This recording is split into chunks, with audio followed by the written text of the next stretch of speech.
Okay, so yesterday we started talking about limits, and yesterday we mainly used what to find the limits? The table. Okay, so today what we're going to do is we're going to use graphs. So I started talking to you about one-sided limits.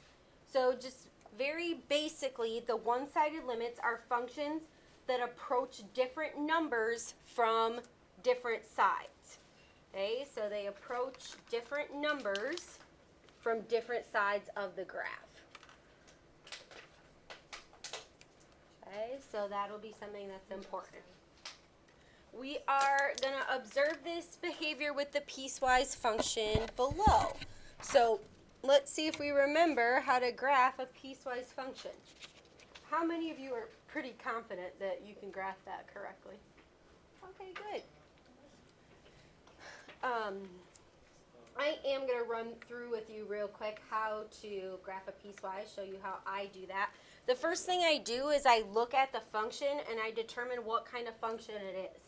So if it's h of t equals 0, that's just like the equation y equals 0.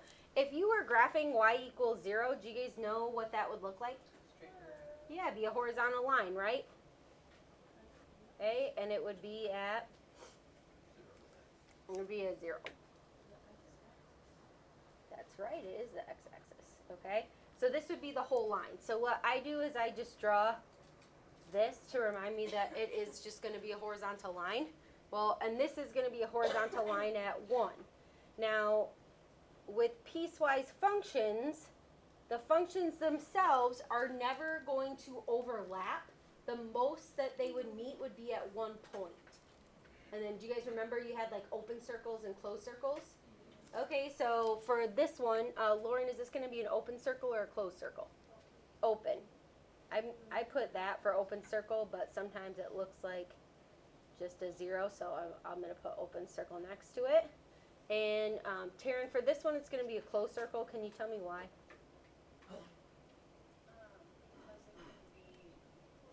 Right. So anytime it has the equal to, it'll be a closed circle. Now, these are both horizontal lines, so this is not going to be one that's too difficult to sketch. But if it was a different function, what I would do is make two different tables. So if ever you have a function that's just a horizontal line, I'm going to have an open circle at 0, 0. So I'm going to make that open.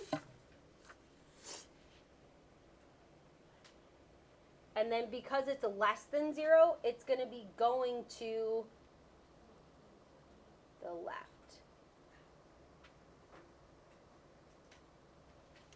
Okay, so that's the first line. Do you guys have questions for me on that? Okay. All right, do you guys think you can graph the other one? Yeah. Okay, so what is your starting x value? Yeah, it's going to be 0, right?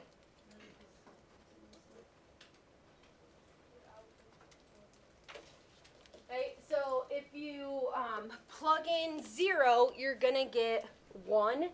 This is where you're always going to start, is wherever this is here. So this is 0, so it's going to be 0, 1. It'll be a closed circle, and then because it's greater than, it's going to be going to the right. All right, so let's look at our questions that we're going to answer today. So it says, as t approaches 0 from the left, h of t approaches what number? Do you guys remember what I told you yesterday about how that might look with symbols if it's from the left? Yeah, you'll have a little minus sign, right? I'm just going to write that underneath. This is saying as t approaches 0 from the left. Right? And this time they're using t, but you could do the same thing with x and y. So if we're approaching it from the left, we're going to start at the left side of the graph. And as we get closer and closer to 0, we want to see what y value it's approaching. Okay? So as we're getting closer and closer to 0 on the x, on the y, Viviana, what do you think? What number are we getting closer to? 0. Yep. Okay, now we're going to go from the right. Okay? So Ben V, you're going to do this with me. So if we're approaching it from the right, first I'll write as t goes to 0 from the right. All right, so I take my finger, and from the right, as I'm getting closer and closer to 0, then, yeah, it's getting closer and closer to 1, right? So this will be 1. Would this be a... Wouldn't this I be... guess I'm kind of struggling, like I don't understand why. I get how to do it, but I don't understand why it says approaching when you're clearly on 0 and you're clearly on 1. You're not approaching it, you're just on it. So the approaching value is for the x values. So as you're following this line, because it is a horizontal line, yeah, really, for all of these values, you would be approaching 1. For all of these values, you would be approaching 0. So with different graphs, it'll be approaching different numbers. So for this one, as on the x, you're getting closer and closer to 0. Your line, yeah, like you said, it is 1. That's fine. For this graph, though, would the value at 0 be 0 for this graph, for the first one we did? Yeah. No, why not? Because it's everything less than 0, it's not 0. Okay, so it doesn't include the 0, so because it's an open circle. But for this one, it's a closed circle, so it would be 1. So that's the main difference. Now, from the left and from the right side, they're approaching 2 different numbers. This is what I asked you to do for bell work today. So if you're approaching 2 different numbers from the left and from the right, did anybody write that down for one of their bell work questions? Yep. Yeah, the first one. So if they're approaching 2 different numbers, what do we say? Yeah, the limit does not exist. So it says since there's no single number the function approaches, we would say the limit does not exist, and this is for this limit only. The limit as t goes to 0. Okay, so the limit as t goes to 0 of this function, which is h of t, because that's what it was given. This is h of t equals. Okay, we would say the limit does not exist.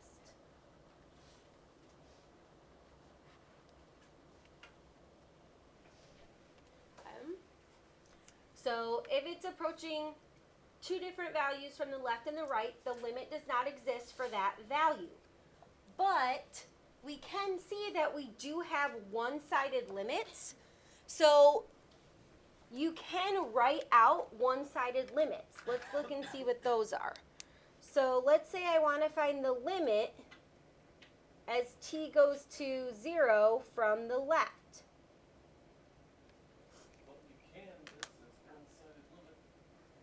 Yep, if it's a one-sided limit, you can find it.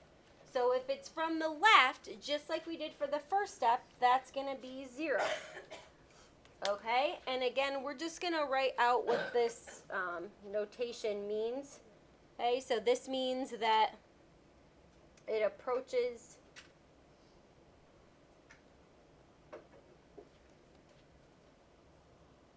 t equals 0 from the left. And if it's approaching it from the left, you're going to start at the numbers that are less than 0.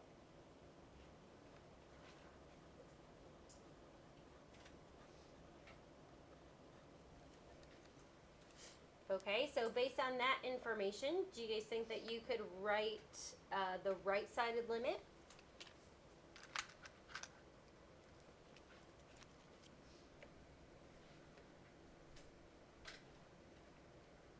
So we're going to start with our limit. The notation for the right will be as it goes to 0 from the positive side. And it's that limit of h of t that we found would equal 1. Okay, and then this means it approaches t equals 0 from the right, which are values greater than 0. So if it, instead of, if t is greater than or equal to 0 equals 1, what if it was like t plus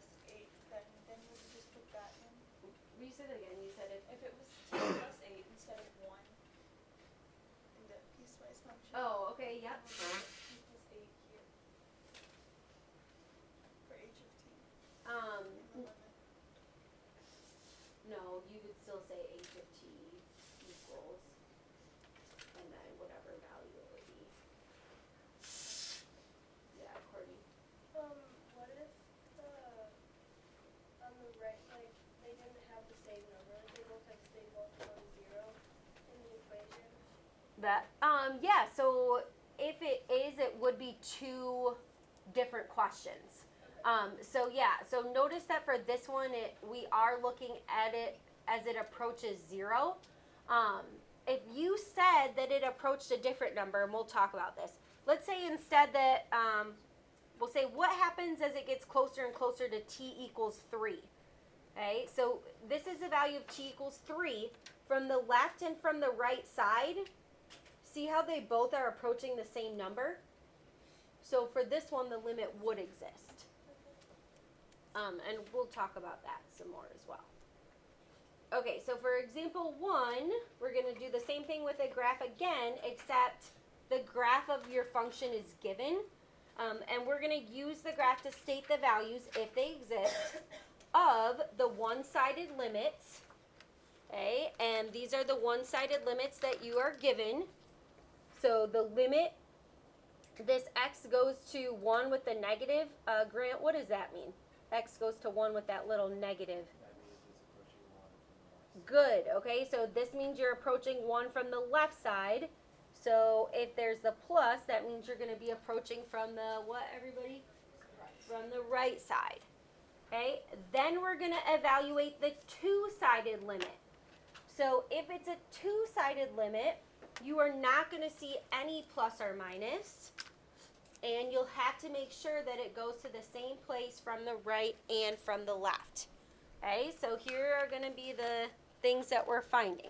We want to find the limit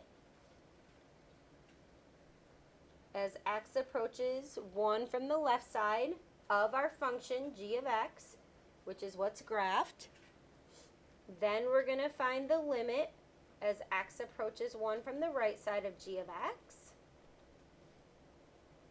Okay, and then we are going to find the limit as x approaches 1. This will be the two-sided limit of g of x.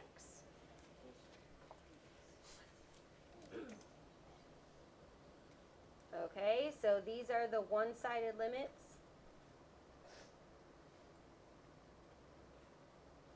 This is the two-sided limit.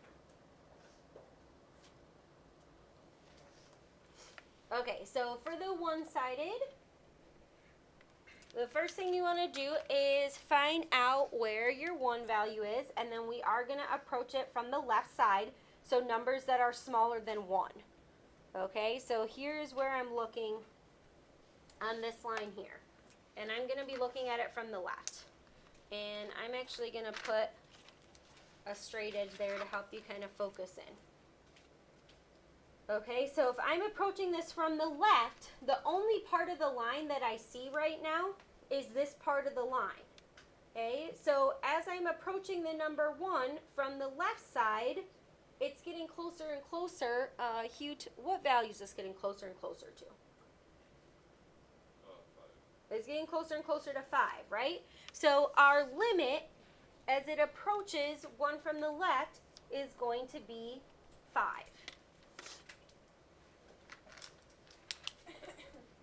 Okay, so this would be approaching it from the left side. Okay, now I'm going to find 1 from the right side.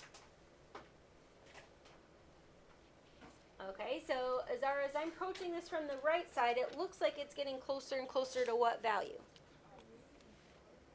That, let's see. That. Okay, so it's getting closer and closer to, yeah, it's getting closer and closer to 3. Okay, now, in order for the two-sided limit to exist, McKenna, can you explain what has to happen in order for the two-sided limit to exist? Don't like two lines have to come together? Yeah, they have to go to the same point, right? They have to go to the same y value. Are these going to the same y value? No, so then what do we say? So it Does not exist. Okay, so for this, Wait, what's that dot that's like, at like 7 4-ish? that, Oh, is that the hole? well, it is a hole here, but then this value is going to be your g of 7. So like if you wanted to find out what 7 was, and we'll talk about that actually down here. So wait, what would it look like if there was? Okay, so if it was two-sided, Uh-huh. then it would be like 5 and 5. Yes. Okay. Yes. Would it look like that big line though, like right there? What do you mean? Like I'm confused as to what it would look like. Let's Or go through this next part, and then that'll actually show you an example of what it looks like. Okay. So it says state the values if they exist. So for B, it says the limit as we approach 7 from the left side. Okay, so if we're approaching 7 from the left side, I'm going to start at numbers that are smaller than 7, and I'm going to go up until I reach 7 on the x. So really, as I'm approaching 7, Anna, go, what y value am I getting close to? 4. I'm getting close to 4. Okay, so for this limit would equal 4. Okay, Skylar, what about from the right side?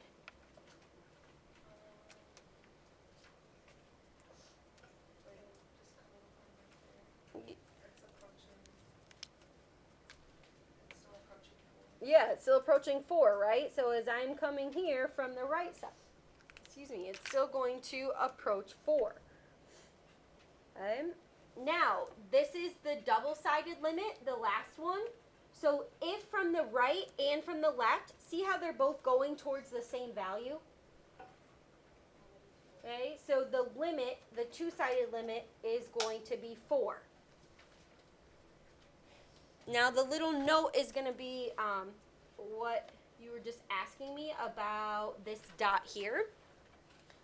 So if you were to find g of 7, what does g of 7 actually equal on the graph?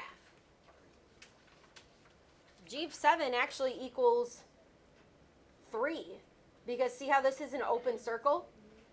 So that's going to be the difference between the limit and the actual value of g of 7. Okay, so even though g of 7 is equal to 3 on the graph and not 4, the graph approaches 4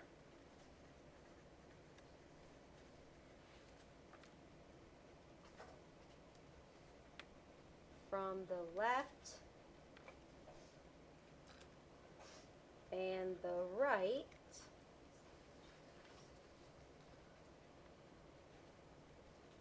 which is why the limit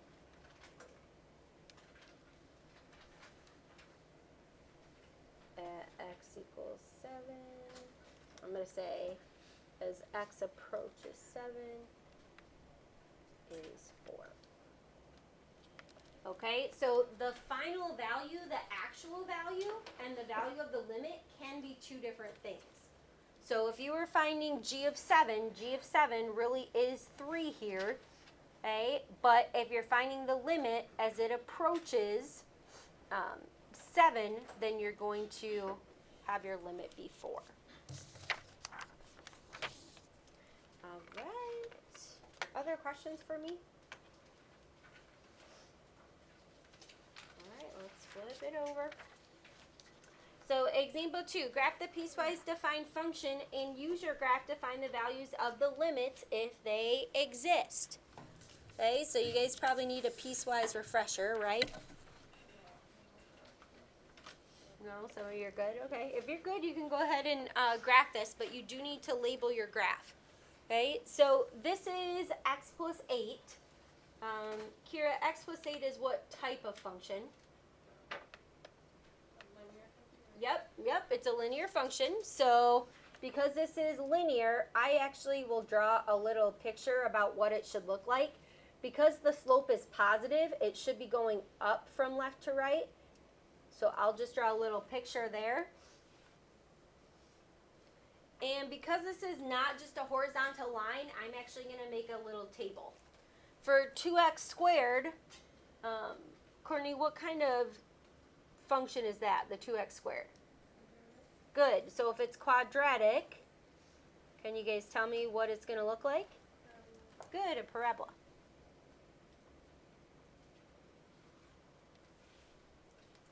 Okay, and like I said, if you guys are feeling good about this, you can go ahead and graph it. If you need a little refresher on piecewise, I'm going to give you that. And we are actually going to add to this. We have A, B, C, but then we also are going to have D, E, F. So for the linear function, when I'm starting my table for f of x equals x plus 8, I'm always going to start my table with the value in the inequality. So this is x is less than 3. I always start my value with 3 and then identify if it's an open circle or closed. So it'll be open because there's no equal to. And then I just pick other values that are going to be less than 3 to plug it in so that I can graph that pretty easily. So if I have 3, I might plug in 0 or like -2 to see what happens. So if I plug in 3, I'm going to get 3 plus 8, which is 11. If I plug 0 into my function, 0 plus 8 is 8. If I plug -2 into my function, I'm going to get -2, 6.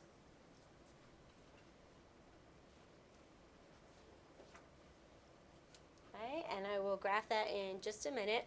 Then the next one, I have 2x squared. Okay, so for f of x equals 2x squared, again, I'm going to start at that same value at 3, and this is going to be a closed circle. It doesn't happen for this one, but if they do overlap, do you guys remember what you need to do? Yeah, closed circle, good. No target symbols. So 3 squared is 9, 9 times 2 is 18, so 318 is going to be my first one there. Anything that is above that is just going to be bigger. So like if I plugged in 4, it'll be 16 times 2. 16 times 2 is going to be 32.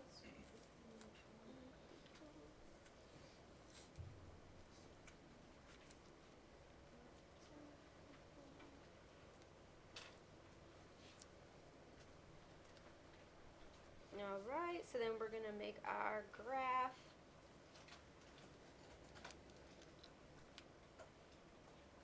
And on your x's, I'm going to go by ones.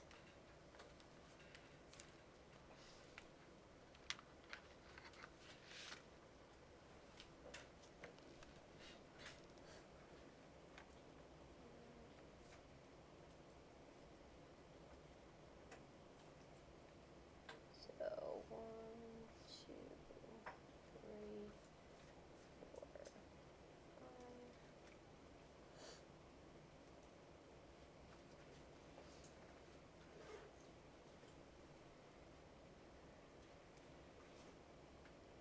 There's 1 and 2.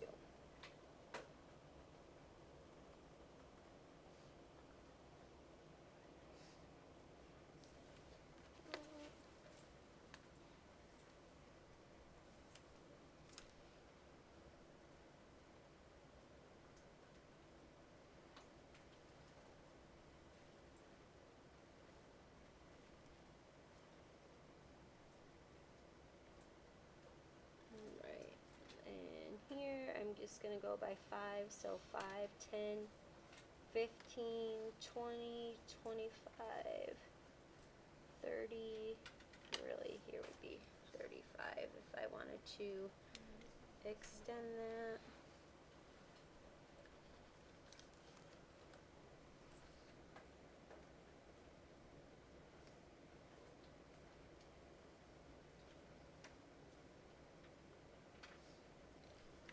Okay, and now I can plot my points. So my first one is going to be at 311. So I am going to estimate just a little bit above the 10. And I'm going to make that my open circle. Bless you. Bless you.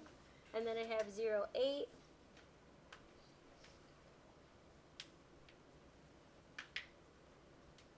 which is just going to be a point, and then I have negative 2, 6.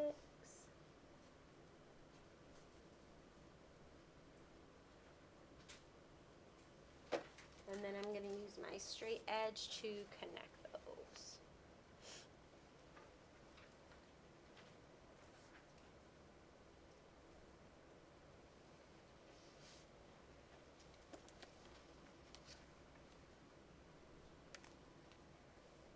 All right, and then because the next one is a parabola, I am going to keep that in mind.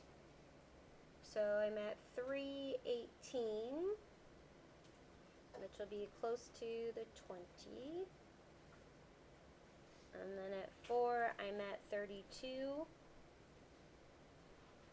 So when I connect this, I'm going to do that with a curve, since I know it's going to be part of a parabola. Okay, how did your guys' graphs turn out? Not good. I can see though what it's trying to do though. Okay. I got a good picture in my head. Okay, good. All right, so for part A, it says find the limit as x approaches 3 from the left side. How have you already done this? Okay, good. Will you check with your elbow partner and see if they have the same thing that you do? As it approaches 3, it goes to 11.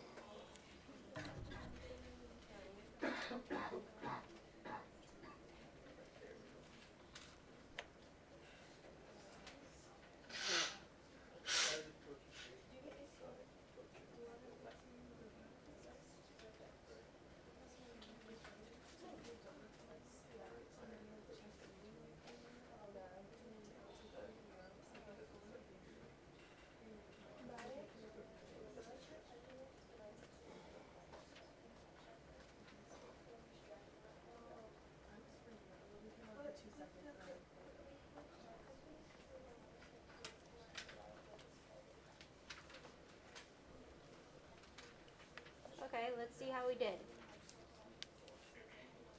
Okay, so for part A, Ridge, what did you and Hunter get? And can you just explain to me how you did it?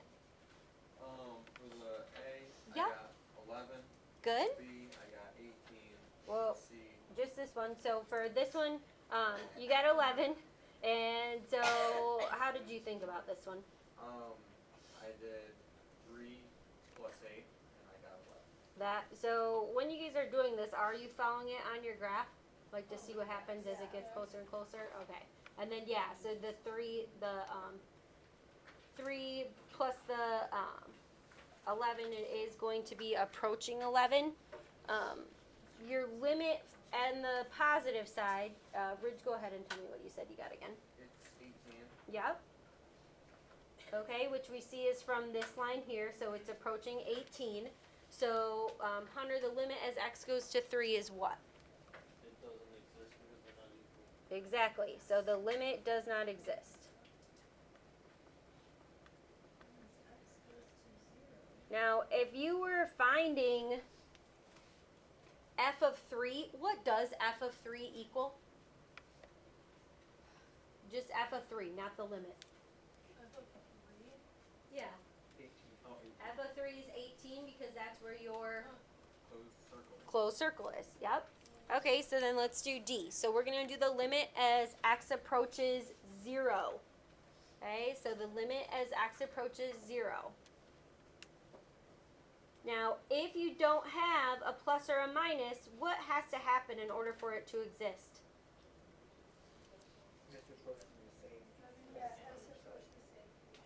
Yeah, so it has to approach the same value from each side. So the reason why the limit does not exist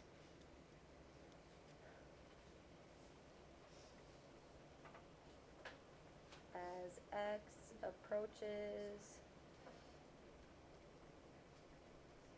3 from the left,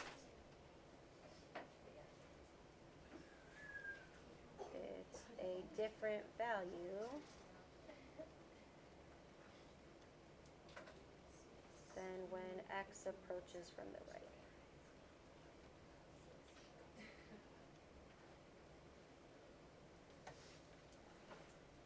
Okay. So, Genevieve, for the limit as x goes to 0, is it going to approach the same number from both sides? That. So, let's look. So, here's where your 0 is, right? Okay, so it looks like from this side, it's approaching what value? 8, okay. And then from the left, it's approaching what value? 8, right? So, the limit here would be 8. Okay, so it would exist. Okay, now we're going to do the same thing with 1. Okay, so Jenna, if we're looking at 1 from the left, what value does it look like it's approaching? And you actually might need to, use your table. So as it's approaching 1, it's right here, right? How could I find out exactly what that is? Yeah, you can plug it in, right? So if you plug in 1, this line goes with this equation. So Jenna, what would we get for that? That? No. Because you're going to plug in 1 for x. 9. Yeah, yep, so 1 plus 8 would be 9. Okay, so it's approaching the same value from the right and the left, so it is going to exist.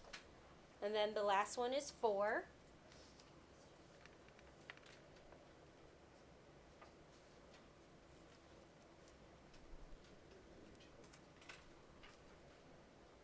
Okay, so Adam, what do you think about for that one? Say it again. Oh, okay, so here, you can use mine. So as x approaches 4, so this is where your 4 is going to be. If you're looking at it from... What do you want me to do that for now? What? Yeah, yep, so as it's approaching... It'd be 32. Yeah, so as it's approaching 4, from this side it would be 32. It would be the same thing from this side. So it would be 32. Okay? So what's the difference between two-sided limits and one-sided limits? Who can tell me something about that?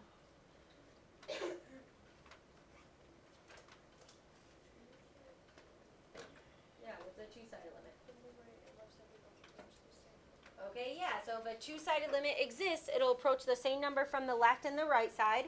And then for a one-sided limit, it's either just approaching the positive value or the negative value. So if you have a one-sided limit, have we ever wrote does not exist for a one-sided limit? No, because it's going to approach a number with these. What would be a case where, besides them reaching two different values, where the limit would not exist? Infinity. Okay, good, because we talked about that yesterday, right? Was that the other one you guys wrote down for your bell work? Okay, good. So if it's not a finite number, so positive infinity or negative infinity. Good. All right. So you guys are going to start your homework. For 29 through 32, I do want you to draw a sketch of the graph. And I'm giving you time to do this today.